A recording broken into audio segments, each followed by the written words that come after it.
Hej och välkommen till Kaffe, skog och sex, serien där vi pratar om sex ur ett västerbottniskt perspektiv.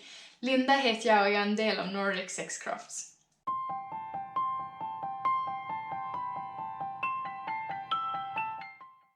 Här vi ska prata om idag, här är tissen. Och tissen de sitter på allt människan. Oavsett om de är stor eller små, lite ojämn, om du har ett ärr eller två ärr, om du har en bröstvårta eller två bröstvårtor, om bröstvårtan pekar åt olika håll eller åt samma håll, om de pekar uppåt eller om de är som mina, att de sakta men säkert kämpar sig neråt för att de har blivit förälskade i knäna mina. Och vem är jag och hinner det? Här vi ska gå närmare in på idag är tissanatomi. Hur ser det ut på insidan egentligen? Och vad gör du om du stöter på ett par bröst? Antingen om du precis har fått egna bröst eller om du stöter på någon med bröst och vill imponera eller i alla fall inte göra de största felen. Jag tänker, ibland är det ju lätt att utgå ifrån egna livserfarenheter och att man behandlar bröst som sånt som ser ut som tissen. Till exempel så knoppen på en traktorratt. Den kanske är lite lik. Men jag tänker att om personen inte uttryckligen har sagt att den vill att brösten sina ska vara behandlade som knoppen på en traktorratt, då kan det vara en idé att testa de här förslagen som jag ska ge innan det. Sen är det ju klart att man alltid ska fråga hur person vill att man behandlar tissen deras. Jag ska nämna bara som snabbast men inte gå något djupare in på det.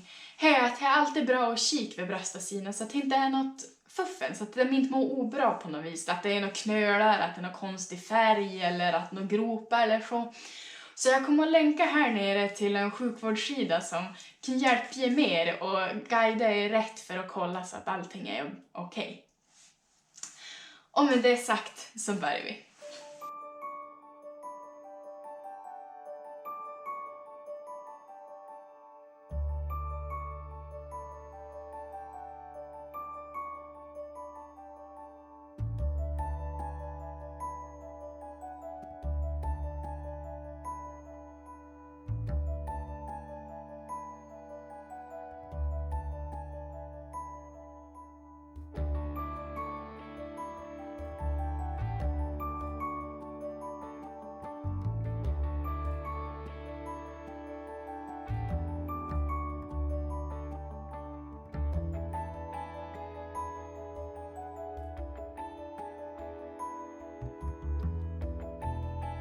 Och då kommer vi till frågan, hur rör man i ett par bröst?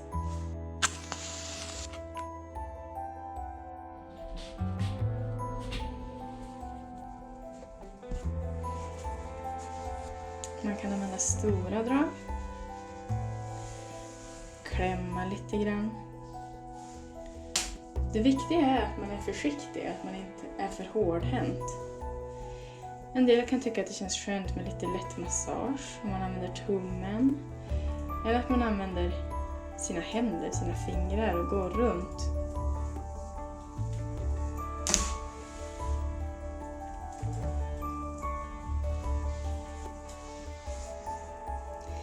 Om personen har en bröstvårta så kan det även kännas skönt att inkorporera den på något vis. Så att man kanske tar stora drag och så går man upp och över.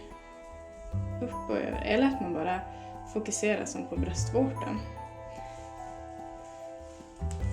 Om vi bara använder bröstvårtan för en liten stund så kan man tycka att det känns ganska skönt att man som snurrar den.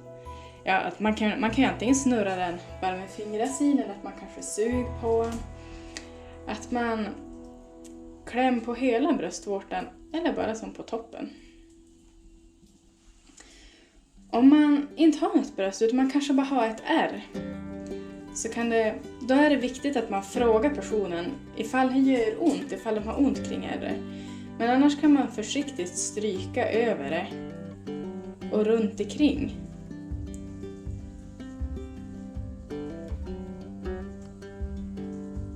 Man kan massera lite lätt, både runt omkring och ovanpå.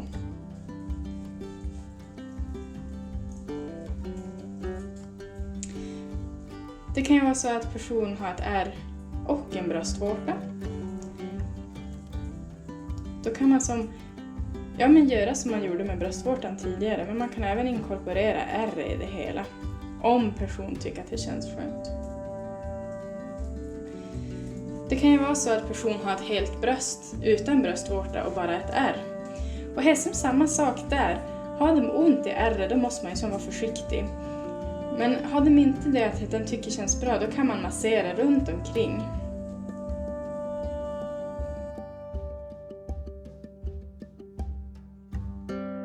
Det är ju som sagt alltid bäst att fråga egentligen.